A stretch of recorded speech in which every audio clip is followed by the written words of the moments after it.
What's up, YouTube land? Sorry for the shaky cell phone camera, but I'm going to get this done because I didn't find any real information, and I thought maybe it would be helpful to somebody else. Anyways, I've got this old 40s era 10-inch Black & Decker bench grinder. I literally tripped over it in a junkyard. I stubbed my toe on the protective housing, and the rest of it was buried in dirt. Paid 20 bucks for it. Picked it up, cleaned it up, took it to a electric motor place, had them put new bearings in it, made sure everything was, good. The enamel and the wiring wasn't cracked, that kind of stuff. And it ran great. It did exactly what it was supposed to do, and didn't have any problems for a long, long time until the centrifugal switch literally just kind of burned up. I don't know if it was just old, if it was worn, if it had some bad contacts. I don't know what's going on with it, but there's literally nothing left of it. It's just dead. And that blew up my starter capacitor, so I had to replace that as well. Anyways, I couldn't find the right parts. I didn't have any way of mechanically fixing this.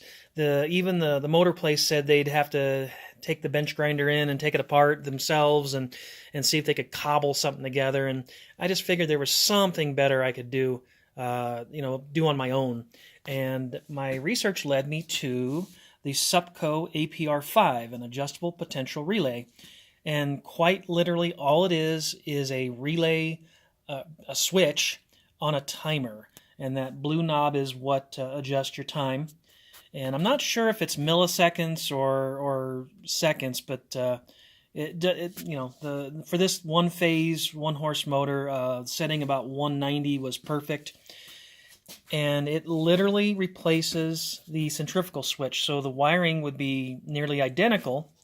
In this case, it goes from the cord way back here into the cap, and then to the switch, and which is that one, I believe, and then the next one down there, it goes into the start windings of the motor.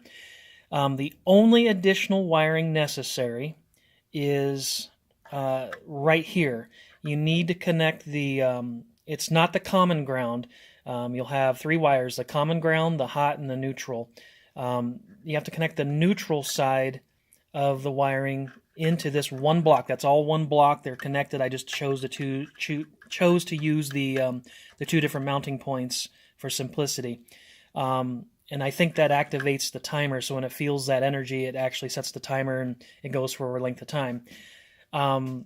This was much more of a direct fit than I first thought, and I really couldn't find any information or help on it online on how this works out.